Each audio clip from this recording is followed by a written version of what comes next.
That's fucking sick. Shout out Mark Dotzenhagen, by the way. Stay being smart. Okay, shout out Diego. Yeah. No parks left unparked. No Goofy talks, but Pluto doesn't. They're both dogs. Shout out Noah Portillo. Wow. Like Probably not vegetarian friendly, huh? No. Put Arby's. You ever heard of Firehouse Subs? Yeah.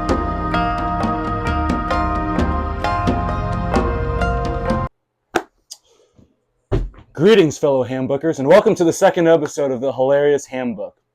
We have our second guest, Kaleb Kuska, here, who is a junior Kinesiology major at Sonoma State University. Kaleb, tell us a little bit about yourself. Hello, everyone. I'm Kaleb Kuska. Honored to be on the podcast today. Thank you for having me. I am from Monterey Bay, California. I grew up in a town called Pacific Grove. I play lacrosse here at Sonoma State University, and I'm also in Phi Delta Theta. And after college, I want to go into firefighting. Wow, very good. So we have a lot of ranges in terms of people coming on and what they want to do after college. Like last week, Tyler wanted to go into law enforcement. You're going the firefighting route. But I found it very interesting when you said you're in a fraternity and you're playing a sport. How's that been? It's a lot. I am very busy, but I think that's honestly like what I like about it, I guess. And it hasn't been too hard. Like I'm able to have school be the main focus still, but it's great having multiple areas and like different branches of like friend groups that I have that are really special to me. I think that's the most enjoyable part about having both of them in my life. Yeah, I think, and you made a good point. There are two different branches. I came for baseball, and I was there for about a year and a half. But what I noticed is it's two very different groups, especially at Sonoma State. It's like sports, they're doing their own thing over here. Greek life, they're doing their own thing over here, and they never really, very different. They never mesh. That's the thing. They never do, and when they do, it's like, I don't know, you can just tell that the sides are just so different. And obviously you're going to have someone who's kind of experienced both sides like yourself. But yeah, I think that they're very different at Sonoma, and I'm sure they're different at every school. I can't imagine what it's like at Berkeley or something like that. Yeah, where sports are a lot bigger there. A bigger school. Sports aren't as established or as well known here. Like you can walk on campus, I kid you not, and some people don't even know we have like, say, a basketball team or something like that. So. Yeah. And you're not through the NCAA, right? Because we're an NCAA school. No, lacrosse is a lot of collegiate teams in lacrosse. It's very different than most sports. Let me break it down for you. But basically, like a lot of teams on the West Coast side, lacrosse is very big on like the East Coast. Pretty much every school that we play, that's their only team. And the teams that make up like our division, it's called the MCLA. It's like Men's Club Lacrosse Association. How original. Yeah. But basically there's like 8 or 9 conferences. Most big name colleges that you would see in like SEC football, such as Alabama, Tennessee, ASU, like those are schools that are like in our division. That makes sense. But it is very different. It's not NCAA, but it's the highest level that we can achieve at the school that we are at, because it's hard for us like any school on the West Coast to fund lacrosse, because there's just not enough like colleges in the area that actually have a team. Like the closest NCAA D1 school to us is Utah. Oh wow! Yeah. So okay, that's and Utah is very isolated. Yeah, there's not a lot of NCAA D1 schools around that. They got to travel like all the way to the East Coast. Huh. Well, that's interesting. You bring that up in terms of like, there's a lot more active on the East Coast than it is on the West Coast. I guess it'd be a little harder for you because you're from Monterey. You wouldn't see yourself going that far. And I guess that's kind of why you landed at Sonoma. Because correct me if I'm wrong, it's like no more than like what, 2-3 hours. It takes me about 3 hours to go home. Yeah. But yeah, that's crazy. I mean, I'm gonna ask this from a tourist perspective, but you're like, that's where the aquarium is, right? That is where the aquarium is. Yeah. Are you a regular at the aquarium? I'm a big aquarium guy. You have the premium pass. The jellyfish special. Yeah. No, yeah. My house is about like 5 minutes away from the aquarium. Wow. Yeah. That's perfect. I can walk there. That's like a good strip right there. You got the aquarium. You got sugar. Yeah, it's called Cannery Row. Really? Yeah, that's the name of the strip that it's on. You got a lot of things. They got ice cream. Bubblegum shrimp. Yeah.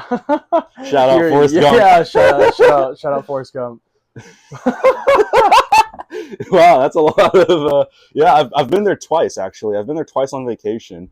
Both times at the aquarium, and I'm going to be completely honest. The only reason I wanted to go to the aquarium because there was an escalator, and as a kid, I loved escalators, I guess. So they only had one, so I was only there for about an hour. But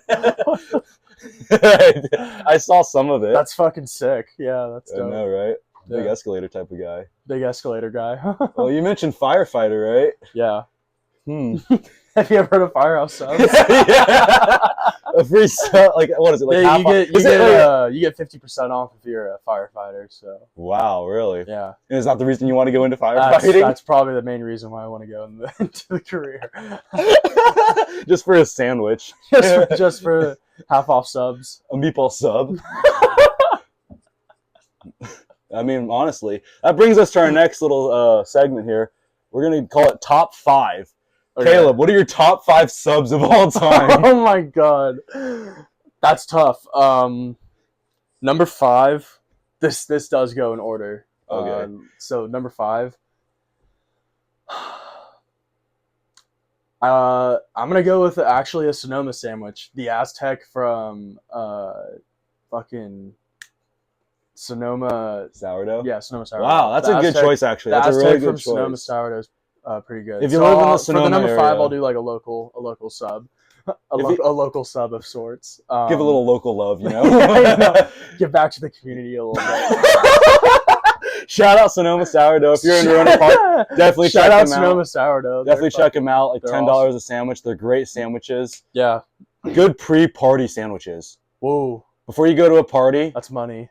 Go to Sonoma sourdough. Yeah. It's helped us. And then like, dude, it's hard because like I'm honestly, dude, I don't get a lot of subs. I'm gonna be completely honest. So I honestly probably couldn't even name you 5. That's crazy. Yeah. Okay, let's go top 3. Give it top 3. You can at least name 3. I can. Or honestly, top 3 sandwich places. That's easier. Oh, that's easier. Actually, then top 5. Top 5 sandwich places. You go and then I'll go. Okay, so I'm gonna go. Honestly, people might not like this pick, but at 5, I'm gonna put Arby's.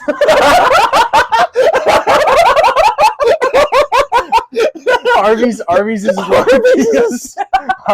low-key a sleeper. Wait, I'm gonna be so honest with you. Until you said that, I didn't know Arby's was a sandwich place. Arby's, we have the meats, you know. Number 4, let's go with Jersey Mike's. Wow, that late in the honestly, dude, I've only had it like that late in the game. I've only had it like 3 times in my life. I mean, it's good. It's good. It's a big SoCal. It's a sandwich place. It's a big SoCal. It's a sandwich place. Like every time I'm in San Diego, they aren't too much different. I hit up Jersey Mike's. Then I'm gonna go Subway. And number 3. Yeah, number 3. Eat fresh, you know. Eat fresh. You can't go wrong with Subway. Most of their sandwiches are very fresh. Mm-hmm. And then at number 2, I'm gonna go Firehouse Subs. Wow, we talked about it earlier. Shout out Firehouse Subs again. It's coming back. And then at number 1, I'm not gonna put a specific shop. I'm just gonna put Meatball Subs at the number 1. Oh wow, you're putting it on its own little podium. Its own pedestal. Wow. All right. Yeah. So my top 5. Yeah, let's hear yours. Actually. Okay, my top 5. I'm gonna go Subway at 5. Subway is good. It's affordable. There's always a Subway around. Am I wrong? There's always a Subway around. There's a Subway everywhere. There's a Subway everywhere. So that's number 5. That's why, yeah, dude. Number 4. Sonoma sourdough. Okay, we've talked about Sonoma sourdough before. I forgot to include that in my list, yeah. I think it's a great sandwich place. Super, super affordable. Very convenient if you go to Sonoma State. It's right around the corner. They have cookies, too. They have fat cookies at the... I know. Yeah, they're like this big. And how much are they? I don't know, like $5. What? $5? Yeah, 5 bones, I think. Holy Round shit. it. Only got Okay, maybe don't. I'm not gonna say don't, but $5 a cookie. $5. Number 3. I'm gonna go Jersey Mike's. I think Jersey Mike's is good. I think the giant sandwich is a bit pricey, but if you get it Mike's way, it's great. So that's my number 3. Number 2. This might surprise some people. You may never have heard the sandwich place before. Togo's. I actually haven't. Togo's. You've heard of it? No, I haven't. You've heard of Togo's, right? Togo's is good. Togo's is like, how do I describe Togo? It's like a better version of Subway. It's a mom and pop Subway. Okay. Yeah, it's a mom and pop Subway. It's really good. I think, but here's the thing: there's not as many Togos anymore.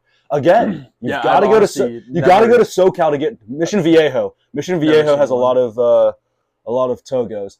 And then my number 1 sandwich place, another SoCal sandwich spot. Shout out Noah Portillo. Wow. For introducing me to this. Wow. Board and Brew. Whoa. Board and Brew. Is that gas? So good. I remember I was in SoCal. Portillo and I played baseball together for a summer, and he was like, Chris, you got to try this place.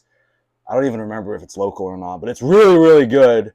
Board and Brew. They do it right. Again, shout out Noah Portillo. Miss you, Noah. That's my number 1. Wow. So I think we have a good combination of, we have some good lists. Good, well-known, yeah, we have some good a little lists. bit more, what's it called, a hole in the wall? I don't even know. Arby's, though, god damn it. Arby's, really? I was just kind of fucking around with the Arby's. Are you a regular at Arby's? I think I've been there. Do you have the meat? Okay. Well, there. Well, yeah. I mean, I respect it, though. Thank you. Is that really their slogan? We have the meat? Yeah, it's like... probably not vegetarian friendly, huh?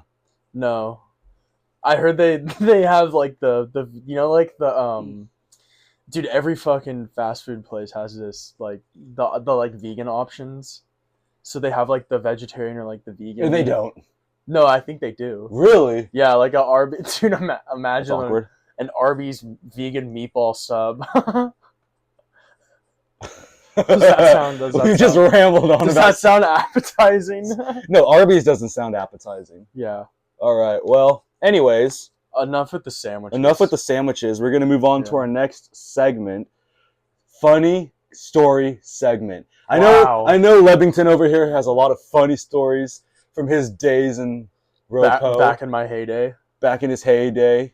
I told Tyler this in the last podcast, and I'm going to tell you. Please keep it somewhat PG. Also, Tyler's first story that he told us was not a funny story. It was a story where he killed a lizard. I think that's what it was. So, but yeah, no. Maybe don't go down that route. No, I definitely haven't. What's a funny story? I haven't really killed any animals in my time, so. Not that we know of. Oh boy, where do I even start? I'd say a good story that I have with you from freshman year. Wow. Ages ago, back when we were young bucks. Again, shout out Portillo. Yeah, shout out Portillo.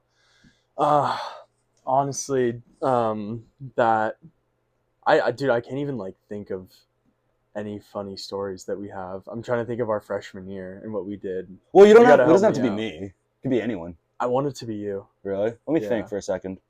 What's a good memory that we share that we have together? I don't think it's a memory. I think it's just a combination of every single time we hang out, we always have to go on a tangent about something. Yes. Dude, okay. Actually, all right, here we go. I have something in my head. So this last week, we held our philanthropy event for Phi Delta Theta. Shout out Teeter Totter. Shout out Kenny. And shout out Woody.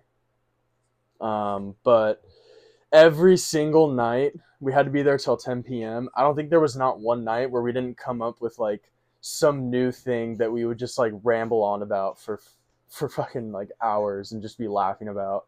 Like on Tuesday it was parks. And then Ooh, the yes. next day it was fucking. And we'll get into that later in the podcast. Firehouse subs. You started talking about the subs. No substitutes at Firehouse Subs, by the way. No substitutes. It's true. Yeah. So that was a lot of fun. Some other great, excluding Our vending machine idea. Oh yeah, wow. We have an idea. We have an idea, right? That was pure brain. A building full of vending machines of all kinds. If you go to Japan, there's literally vending machines for everything. There is a car vending machine in Japan. Wow. For only $1. But now I'm joking. Getting away from you.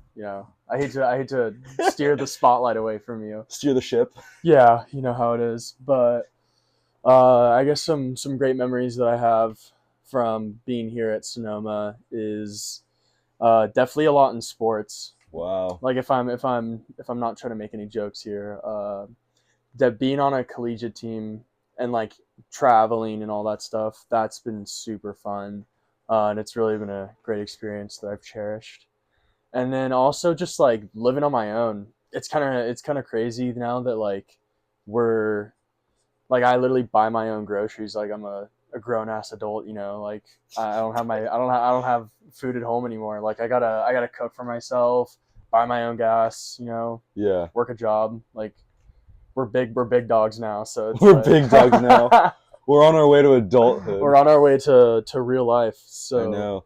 That's crazy. Going back to you saying you travel a lot. Not sure. I know for baseball here, they like some trips. It depends. They take the bus. Sometimes they fly. Is that the thing with Relax? Is that where you go to? By the way, is like travel expenses. Yeah. That would make a lot of sense. That's what the majority of it goes to, but it depends on the school. Like we're gonna fly to ASU this year in the spring. Wow. Yeah. So that'll be sick. Fly to Chico and drive to ASU. It's a great idea. But yeah, it depends how far away the school is, and like we'll either bus or we'll fly. Wow. But we usually stay in hotels and stuff like that. So it's pretty cool. Yeah, get the college experience. I like that. But yeah, I think the next thing we're going to talk about is this is actually, I don't know if it's a debate, but it's something that a lot of people can argue with, and you can be for this or against it. Have you been to Disney World or Disneyland? I have, yeah. I've been to both, actually. Really? Same? Yeah. All right, perfect. Yeah. This is perfect then. This is perfect. Are you a big Disneyland guy? Dude, no, I'm a Disney World. Okay. Disney World is like 10 times better. 100% 10 times better. But the reason a lot of people say Disneyland is better is because it's the original park. That's stupid. Yeah, honest. I mean, because like wow. They're only saying that because they feel some sort of nostalgia to like Disneyland that it's the first. But like obviously Disney World's better because it's newer, it's larger. So newer is always better according to Kaleb. I mean, not necessarily, but in some certain things like amusement parks, yeah. Really? Amusement parks, wow. Yeah, I mean, yeah, I got to agree with you on that one too. What's your favorite Disney World ride? Ooh. Are you a big bumper cars guy? No, I'm not a big bumper cars guy. I know you're a big teacup. Or It's a Small World After All, maybe? No, not that one. I would say Space Mountain, except the first time I ever went on Space Mountain, I had to wait 2 hours because we didn't get a fast pass or whatever. I was like 7 years old. And it was not a great time to say the least. Really? That and Summit Plummet, that big water slide. Yeah. That one's actually dope. Big one. Because Disney World has that like whole like tropical water park. Well, that has it's not in the tropical water park. It's not. No, it's in the blue. It's like in the winter one. Yeah. No, I was referring to like a different water slide that just popped in my brain. Really? Yeah. They have like 2 water parks, 4 amusement parks, and then one like main like downtown area. Yeah. That's why it's called Disney World. I've gone. Really? You're just very knowledgeable on this. I know. Nice. Put 2 and 2 together, maybe. Yeah. No, I've only been there. I've only been in Disney World once when I was like much littler. Really? Yeah, not 2. I was in like middle school. Who's your favorite Disney character? Dude, I like Donald Duck. No, I was literally gonna say Donald Duck. When they do the intro and Goofy. Wow. Yeah, Goofy or Donald Okay, Duck. honestly, I wanted to bring this up. How is it that like in Mickey Mouse, right? Goofy talks, but Pluto doesn't. They're both dogs. You genuinely think about this? I just now thought about it. I just now thought about it. Am I wrong? When they do roll call, you hear Goofy, and then you hear Pluto, and then Donald's like, pleasant. Yeah, dude, honestly, I couldn't tell you why Pluto doesn't talk. If anyone out there knows the answer why Goofy talks and Pluto doesn't, could you please drop it in the comments? Because we need to know now. That is the question of the week. Why does Goofy talk and Pluto doesn't? It makes no sense. Who's Parker of the week? Ooh, Parker of the week. Yeah. Diego Salazar. Really? That's a good answer. Diego Salazar. Hey, shout out Diego. Yeah, shout out Diego. Parker of the week. Here's the thing. We've talked about parks, and this is another creation we had, right? Yes. Kaleb, inventor of Park Day, by the way, over here, loves the park. But there's so many different parks, you know. There's there's amusement parks. There's water parks. There's national parks. You have a lot to choose. There's parking lots. There's parking garages. Really, the possibilities are endless. You can't go anywhere without parking. You can't go anywhere without parking. Am I wrong? Unless you walk, obviously. But no parks left unparked. No parks. Hashtag no parks left unparked. Yeah, that's a good one. But yeah, holy crap! You really can't go anywhere without parking. Yeah, I mean, well, like if you're driving, you know, if you're walking, then I guess you can avoid parking. If you're walking, you can avoid parking. Yeah, I guess you could, huh? I mean, that would make sense, actually. But yeah, what do you, in terms of parks, right? I'm going to be honest, I've never really been to many, national parks. I've been to Yosemite. Mm-hmm. I've been to, what's that big, Yellowstone? Is that what it's called? Yeah, I'm sure. Yeah. I've been to those two. But I'm going to be honest, I think it's boring. What are you going to see? A geyser go up? Yeah, I mean, it's very, I mean, if you're into nature, then, like, it's very cool. If you're a big Are you a big nature guy? Are you a big nature guy? A nature dweller? But I've been to a few national parks in Montana. I have a lot of family in Montana, so really, yeah. So I've been up there, which is pretty cool. Really, yeah. See, because I'm from Idaho, so we go to Montana quite a bit. Really? And I'm gonna be honest, I think they're basically the same state. Dude, what I like about Montana is that it's like all forestry. Like no, there's no city type of life, or even like this type of suburban life, like any sort of like California. Exactly. No, that's the thing. So it's like a breath of fresh air, you know. Breath of fresh air. It's a breath of fresh air. Yeah. Yeah, I mean that's the thing. It's like in Idaho we have like downtown Boise, which is like a suburban kind of city feel. It's a smaller city, but it's still a city feel. Mm-hmm. And then you drive literally 10 minutes east to like Lucky Peak, and you're in the middle of nowhere. There's just nothing but mountains and hills around. Mm-hmm. And it's like, obviously I've been to Montana before fishing, and I love it there. But like you said, it's like there's no suburban like area and all. And it's good, especially because if you grow up in a city, this is what I've noticed, especially with college students. College students who grow up in a city want to get out of there into the country, and people who grew up in a country want to go into the city. That's so facts. Like, I think for me, I grew up basically kind of in a country, like, you know, I mean, I had the city nearby, but there wasn't like a farmland big, and your potatoes, you know? Exactly. You know, and I'd like, my dream place to move to is San Diego, you know? Dude, that's actually, I have family that's down my there, dream place. But like, I want to move to. Wow. Yeah. Let's get an apartment there. Okay. Slow your roll. I'm just kidding. I know some people in the chapter want to go there. Yeah, a lot of people. Well, San Diego's amazing. It's a cleaner version. I couldn't see why. It's a clean city. Like for how big it is, I feel like it's relatively clean. It's expensive. That's the only thing. That's why you'd have to get a house with like multiple people to cut the rent in half, because it's ridiculous or if you're loaded. That's my plan. Wow. And how do you load it as a firefighter? Is that like it? I mean, I'm sure it's possible, but like, yeah, I mean, if you work, it has a lot of great benefits. I'm sure it does. Like the insurance is really good. Really, yeah. But on top of that, like, I mean, if I were to like work my way up, I could get into a pretty well paying situation.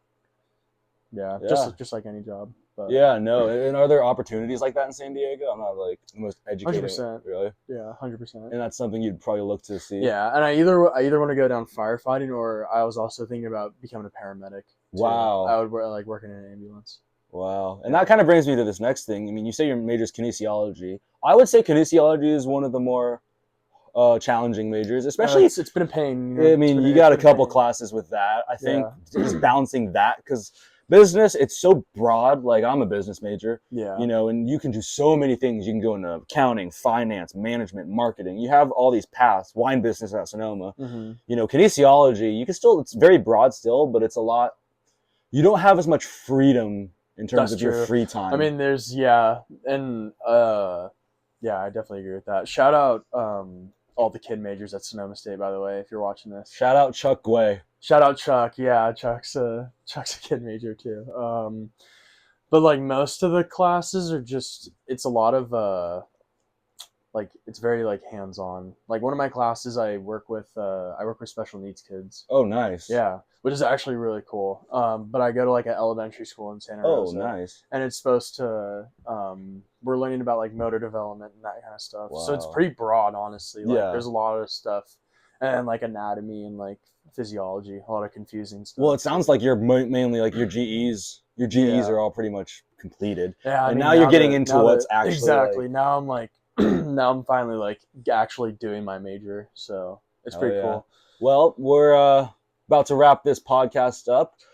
Any advice for, you know, any of the viewers out there, no matter where they are? You know, I feel like, you know, you've gotten to college, whether it be because of sport, whether it be because your academics, you've made that decision. You're in college currently right now. Obviously, you know, you can't really talk too much about the post-college experience, but any advice for anyone, one, going to college, and two, someone in college? I will I'll give some advice for some going to college and in college people. This is just mainly me personally, but you're only in college for at least 4 years. So do whatever you can, you know, do whatever you want. Don't leave without any regrets.